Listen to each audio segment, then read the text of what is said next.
Welcome to Boss Cowboy Sports, and today we're going to be bringing you another report on the measure Kool-aid. And this time we're going to be talking about the plan with Tyler Smith and Conner McGovern revealed, because it's basically been revealed, but you got to kind of put it all together. And that's something that I do on this channel, where I pay attention and I hear it from this side, I hear it from another side, and most people don't put everything together to kind of see what's going on. So because sometimes it's a puzzle and you got to kind of just put it together. So I did that, and to make it easy on you and to answer the questions, because there have been questions, and there are questions on what's going on with Tyler Smith. Why is he not starting yet at left guard? Are they going to use him potentially at left tackle if something happens to T. Smith? It's a whole lot of questions out there, but they already really gave the answers if you broke it down and paid attention. And I did that for you, so you should kind of see what their plan is if you kind of stay with this video, especially if you stay all the way through the end, because I'm gonna break it all the way down and make it real clear to where I don't think you can ignore it. So anyway, let me kind of just start first with the press conference from Kellen Moore, where he basically gave one side of the puzzle. Here we go. Listen. Left guard rotation with Tyler and McGovern right now. Yeah. Tyler and Conner are both getting in there at left guard. I think it's.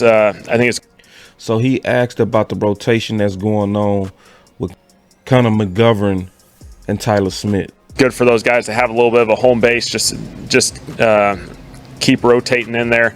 We'll get those guys a couple other reps, whether it's a tackle, whether it's guard, fullback, whatever those different roles are that are kind of their secondary roles. But we want them to really focus on that left guard spot. Hold on, what did he say the secondary roles were?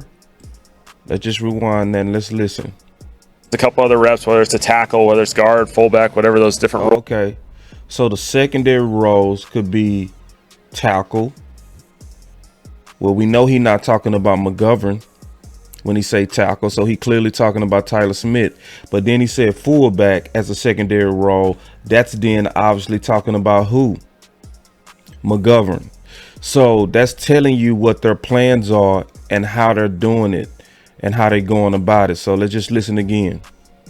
We'll get those guys a couple other reps, whether it's a tackle, whether it's guard, fullback, whatever those different roles are that are kind of their secondary roles. But we want them to really focus on that left guard spot, compete, play it out, and we'll be in a great situation once it all plays out.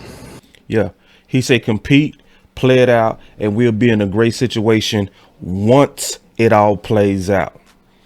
See, they already have an idea of what's going on, and I gave a couple of warning videos and videos where I kind of looked into the details of this. If you haven't watched this video yet, this makes me even more confident that I was right on what I said, is that the Dallas Cowboys are preparing for Tyler Smith to take over for Tyron. And I think they even doing it now. I don't think they waiting on it. I think they expecting it now. I think they want to first allow Tyler Smith to get his pro legs in left guard. So they go try to give him as many reps as possible at that left guard. They want him, like he said, to have a base. They want him to have a base of reps. They want him to have a command of the position, a comfort in the position. But best believe cross training is in the future. Yeah, it's in the future, and to a degree it makes sense. They also preparing for McGovern to potentially be the starter, and I'm gonna talk about that in a minute. And just real quick, because I talked about in another video where I did a whole show about this, the Tyron Smith contingency plan. Okay. And all of this came from Jay Tuck when I did the super show with Jay Tuck and all the guys. Swing tackle came up, and I really wasn't worried about swing tackle because I know the history of swing tackle. I've been watching this for a while, so I kind of made an assumption that maybe I shouldn't have made, but I wrote about this even 3 years ago, right? About swing tackle and the importance of it. And I've been knowing that the Dallas Cowboys, ever since what happened with Chaz Green and Byron Bell, when they saw that train wreck of not having a good backup, because a lot of people believe that when we don't have T. Smith, we go down the drain, but that's actually not true. As long as they have a decent swing tackle, The Dallas Cowboys has been okay, and they've been really focusing on that ever since the debacle of Chaz Green and Byron Bell. It wasn't just Chaz Green that wasn't good, it was also Byron Bell. People forget that. The other swing tackle in the 2017 season. And just for example, Dak Prescott, this is what I wrote. I said Dak Prescott had a passing rating of only 62.25 when Tyron Smith was not playing in 2017. When Smith protected Prescott's blind side, he had a passing rate of 97.78. That's a massive difference in quarterback play based on losing one guy. But then they continued to keep a better veteran since. In 2018, the acquisition of Cameron Fleming as insurance fully indemnified Prescott. When Fleming started in the absence of Smith, Dak posted a passing rating of 119.33. So they know the importance of swing. Trust me, they already know this. So that's why I was of the assumption especially when I got on this Super Show, that they must be feeling good about Matt and Ball. But now I'm taking a closer look since this show, because that show said, boss, you trusting them instead of running with the trust but verify. So take closer looks. So I'm looking at it a lot closer now. So check out what Stephen Jones said, and we go put his piece to the puzzle together and we'll sum it up. Listen to this. You know, you give these young tackles who we've put some resources into, first-round picks, third-round picks. You know, some of these guys, they just need a chance to get out there. And, boy, they've been behind a very well-respected group in the NFL for 10 years. We've been mentioned year in and year out as one of the best offensive lines in football. So, it's time for some of these guys. And it's not like we're just hoping someone shows up out here. I mean, we've had our hands on these players, for this whole offseason, and then in some cases like a Ball and a Steele, we've had our hands on them for several years now. So we're obviously very comfortable, or we would have gone out and gotten us a swing like we've done almost every year, a swing tackle. But we've just got too much upside in these guys here and feel it's their time to step up. Yeah, so that's what it's about. And this is what's going on. They are preparing. And I suspected this, but now they confirmed it. They are preparing for a potential injury with T. Smith. And they going about it methodical. Okay, that's what they're doing. All right, because everybody's assuming, rightfully so, that when a season kick off, that this is going to be our starting offensive line. It makes sense. Okay. Everybody can assume, especially from training camp, watching Tyler Smith progress. And I think they're going about it right. I don't want them to just hand it to him, even if they know he's going to earn it. I want him to feel as if he's earned it. And I want them to continue to do what they're doing to put him through the pressure cooker, to also prepare him mentally to be the starter. I like what they're doing in that arena. Okay. But they are preparing for T. Smith to go down.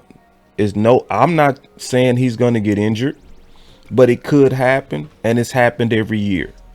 So I went through the show and I talked about the contingency plans, and I went through a bunch of different contingency plans.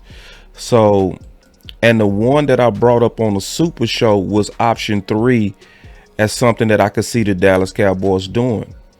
And in option 3, that's where you lose Tyron Smith and you insert Conner McGovern as the starting left guard. Okay. And then you also move Tyler Smith to the left tackle. That's what they was working on in minicamp and OTAs. They are also continuing that now, if you just really paying attention to what they're doing. And Kellen Moore was clear. We want to get both McGovern and Tyler Smith a base at left guard. That's what they're doing, because Conner McGovern could end up being your starting left guard That's why they're preparing him now for it. And when you look at what they're doing, I can't fault their logic.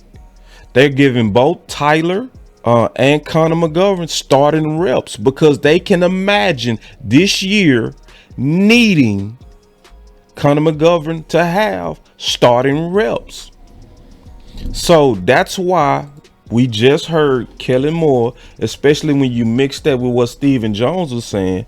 This is why you heard Kellen Moore say we first want to get those guys a base reps at left guard. And then they gonna start working on the secondary options. He mentioned fullback and tackle. Fullback, again, was clearly referring to who? McGovern in the Hulk package. Tackle is clearly referring to who? Tyler Smith as the contingency for Tyron Smith. So I want to kind of just show this because maybe that a lot of people didn't see it or hear it, or if they heard it but they didn't catch it. But now it should be clear exactly what they're doing. And I think it's a measured approach. I give them the Measured Kool-Aid Award on their thinking, on their preparing for the contingency plans that's going to likely happen. I ain't going to say likely, but what could happen with an absence of T. Smith. They're preparing for it, and to me, they're going about it the right way. And I really agree with the assessment of how they're going about it. But if you like this type of content, y'all continue to like, share, and subscribe to Boss Cowboy Sports, because I'm going to do my best to always try to give you measurements with my analysis. That's why I call it the Measured Kool-Aid Report. I'm going to do my best to try to make sure I'm paying attention and keeping my ear to the ground. So when we're looking at the different moves that they're making, sometimes these moves are spot on, well thought through. Very good moves. Sometimes, in my opinion, they could be bad moves. But either way, you're going to get the Kool-Aid and the measured Kool-Aid, not just Kool-Aid. You're going to get measured Kool-Aid. So when you drink the optimism of Kool-Aid, it's measured. But y'all stay up with Boss Cowboy Sports, where your voice matters.